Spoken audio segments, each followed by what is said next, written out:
Ishan times में आप सभी का स्वागत है। आज हम बात कर रहे हैं महिला कांग्रेस की राष्ट्रीय संयोजक रंजीता मेहता जी से।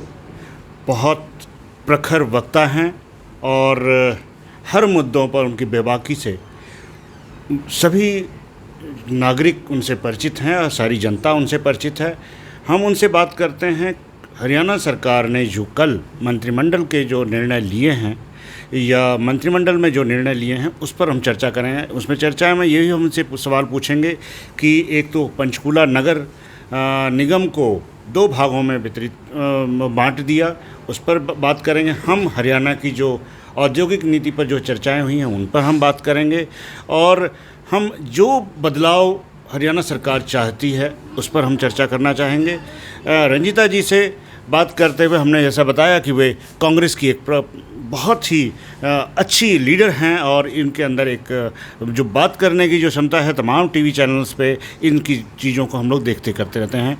रंजीता जी बताएं, आपकी हरियाणा के अंदर जो एक कल मंत्रिमंडल का मुख्यमंत्री जी ने जो फैसला दिया है, सबसे पहले जो औद्योगिक नीति का 75% की जो बात की है कि 75% लोग स्थानीय लोग लिए जाएंगे, उस पर आप क्या कुछ कहना चाहेंगे? उस पर क्या अच्छा निर्णय था या किस तरीके से उद्योगों के लिए वो बेहतरीन होगा या नहीं होगा, उस चीज़ पर आप बेबाकी बताएं। देखिए, जो बयान होते हैं वो तो बहुत ही सराहनीय होते हैं।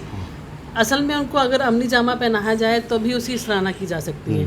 पहले भी दुष्यंत चौटाला जी ने और खट्टर साहब ने बहुत बड़े वादे किए थे और दावे किए थे, पर बाद में कहीं ना कहीं सरकार यू टर्न लेती हुई नज़र आती है। चाहे वो SC/ST एक्ट की बात हो, पहले जब चुनाव आता है तो उनको लेटर दे दी जाती है कि हम आरक्षण देंगे और उसके बाद जब चुनाव ख़त्म होता है तो 1 साल के बाद उसको वापस ले लेते हैं। इस नीति के अंदर भी अगर 75% वो कह रहे हैं कि स्थानीय लोग होंगे, हम सराहना करते हैं, हम सरकार के साथ रहेंगे। पर इसके अंदर भी बहुत सारे लूप होल्स हैं जिसको क्लियर करने की बात है। क्या इसके अंदर ST/ST रिजर्वेशन रहेगी कि नहीं रहेगी?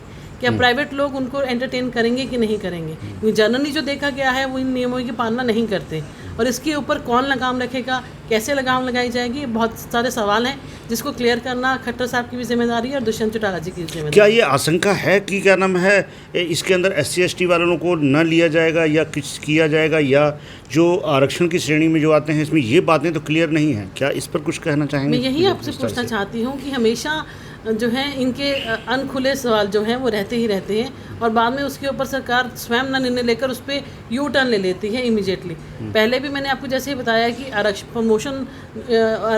इन प्रमोशन जो था उसके अंदर भी सरकार ने यू टर्न लिया। अब हाल ही में PTI टीचर्स को इन्होंने निकालने का काम किया है।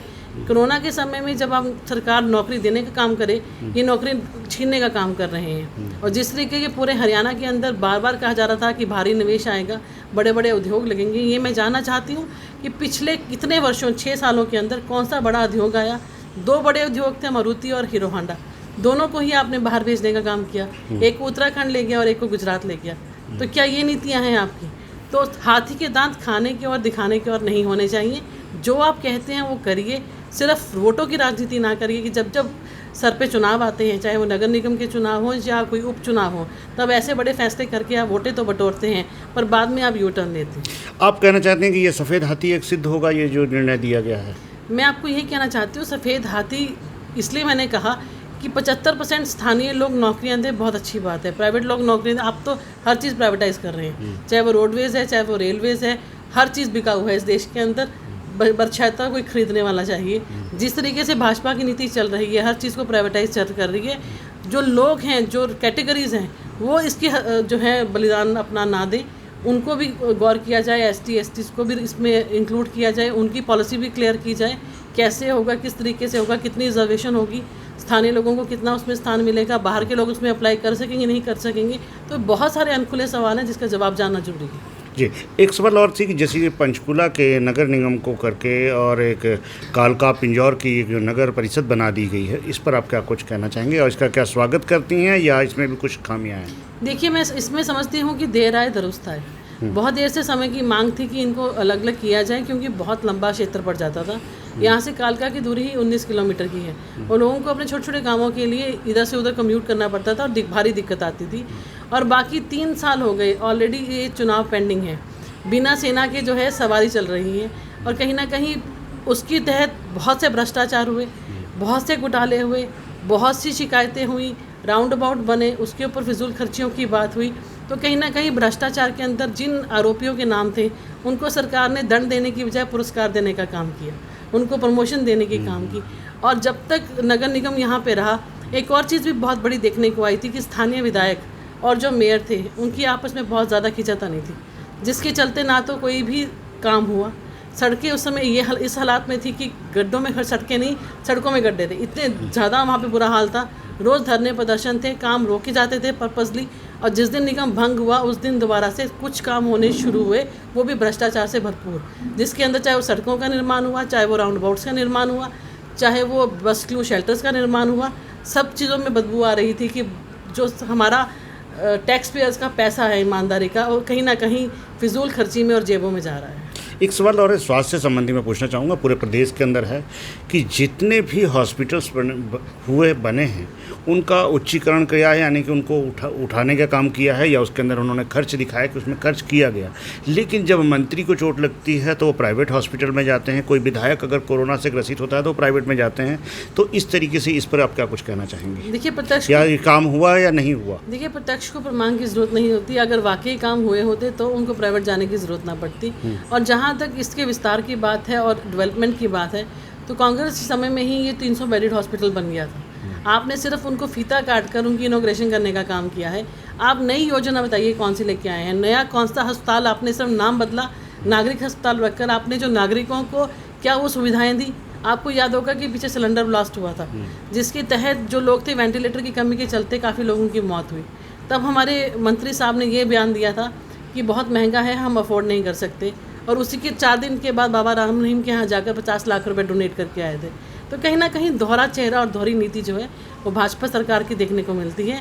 धरातल में वाकई काम हो तो आने वाले नगर निगम के चुनाव में आपको रिजल्ट पता चल जाएंगे कि लोग अब जवाब देने को तैयार बैठे हैं। सरकार की जो भी अभी कल जो आए हैं सब, इनके बहुत सारे काम आए हैं कल सरकार ने जो मंत्रिमंडल में लिए हैं, उसमें क्या कुछ अच्छा आपको दिखता है? मेरे को तो अच्छा अभी तक कुछ नज़र नहीं आता, सिर्फ लीपापोती की जाती है।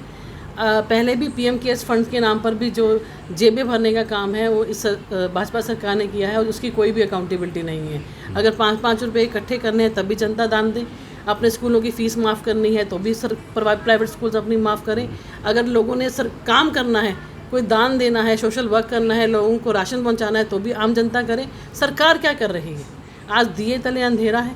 कहीं ना कहीं जनता त्रस्त है और हमारे खट्टर साहब और पीएम साहब मस्त हैं। और कहीं ना कहीं मैं ये मानती हूँ कि अगर हम पंचकूला की बात करें, जहाँ पे हम बैठे हैं, बहुत से स्थानीय मुद्दे हैं। डंपिंग ग्राउंड का मुद्दा बहुत देर से पेंडिंग है। अगर सरकार की वाकई नियत होती तो लोगों को निजात दिलाते, उसको शिफ्ट करते। आपसे एक सवाल आपके संगठन से रिलेटेड है। मैं इसमें ये पूछना चाहूँगा कि कांग्रेस कैसे इसको, इन बातों को लेकर जनता के बीच में जा पाएगी, क्योंकि अभी जो दिखता है विपक्ष कमज़ोर, इस वजह से ये लोग इतना कुछ कर पा रहे हैं। ऐसा कांग्रेस के अंदर भी कुछ दिखता है क्या कि वो लोग भी क्यों नहीं खुल के मुखर होकर के, जैसे पेट्रोल के दाम बढ़े या किसी चीज़ के दाम बढ़े, लोग नहीं आए खुल करके, ऐसा क्यों? देखिए, मैं नहीं मानती, जो चाहे वो डीजल पेट्रोल के जो रेट बढ़े थे, स्वयं हमने वो प्रदर्शन किया था और बढ़ चढ़कर प्रदर्शन किया था। हज़ारों संख्या में लोग जो है सड़कों पे थे। महिला कांग्रेस अकेली आपने या आपके संगठन में या आपके एक जिले में दिखाई दिया? क्योंकि पूरे हर प्रदेश में नहीं दिखाई, पूरे प्रदेश के अंदर हुए जी। चाहे पेट्रोल डीजल का, तो मैं आपको, या उसको प्रचार नहीं मिला? ये आप कह सकते हैं कि मीडिया थोड़ा सा संकुचित हो जाता है जब कांग्रेस के प्रदर्शनों के मामले आते हैं। पर ये तो मैं अश्योर कर सकती हूँ कि ना केवल डिस्ट्रिक्ट लेवल पे, ब्लॉक लेवल पे भी पुतले फूके गए। युवा कांग्रेस ने बढ़ चढ़ कर भाग लिया, महिला कांग्रेस ने भाग लिया, मेन कांग्रेस ने भाग लिया, और कोई भी ऐसा जिला नहीं छूटा जहाँ पे ये महंगाई का प्रदर्शन ना हुआ हो। और जनता ने भी बहुत भरपूर साथ दिया, क्योंकि जनता इस समय बहुत परेशान है। क्रूड ऑयल के रेट जो है अभी चल रहे हैं, तो हमारा पेट्रोल और डीजल हमें 20 और 25 रुपये के बीच में मिलना चाहिए। तो इतने हैवी टैक्सेस लगाकर 1 गुना नहीं, 2 गुना नहीं, 5-5 गुना टैक्स आप लगा रहे हैं, और फिर से हमें महंगा पेट्रोल और डीजल दे रहे हैं। उसकी मार ना केवल जेब पर पड़ती है, बल्कि हर स्थानीय चीज़ महंगी हो जाती है, क्योंकि ट्रांसपोर्टेशन महंगा होता है। तो निश्चित तौर पे जनता जनार्दन को अगर आप रिलीफ देना चाहते हैं तो आपको इनमें कमी लानी पड़ेगी। आज सब्जियों के दाम हैं और सब चीज़ें हैं, और कृषि पे कितना क्या कुछ किया है उस पर आप थोड़ा सा कुछ बताएं। मैं वही आपको बताना चाहती हूँ कि पेट्रोल और डीजल की जो कम्युनिकेशन की वजह से दालें महंगी होती हैं, सब्ज़ी महंगी होती है, दूध महंगा होता है, गैस महंगी होती है, हर चीज़ महंगी होती है। तो एक मार के जो है जनता को दबाया जा रहा है। इससे एक मार नहीं, चौहरी मार पड़ती है, जो कि पेट्रोल और डीजल की वजह से पड़ती है। इसको तो 100% सरकार को अपना फैसला वापस लेना चाहिए और थोड़ा सा सब्र करें। इतना जेबें भरकर कहाँ जाएंगे? जनता जनार्दन ने ही आपको वोट डालकर इस योग्य बनाया है। अगर उनकी आवाज़ नहीं सुनेंगे तो वो आपकी आवाज़ नहीं सुनेंगे। आप लोगों ने देखा कि कितनी बेबाकी से अपनी सारी बात को रंजीता जी कह गई और अपनी एक एक चीज़ों को आपको बताया। और देखिए, सरकार की बहुत सी खामियां होती हैं, विपक्ष को अपनी बात को आवाज़ उठानी होती है। आज रंजीता जी अपने माध्यम से, आपके चैनल्स के माध्यम से, ईशान टाइम्स के माध्यम से जनता को ये बताना चाह रही है कि सरकार की बहुत सारी चीज़ों को, उनकी बातों को आप लोगों ने देखा। धन्यवाद, आप लोग ईशान टाइम्स को देख रहे थे और इसको लाइक भी करें और शेयर भी करें। धन्यवाद।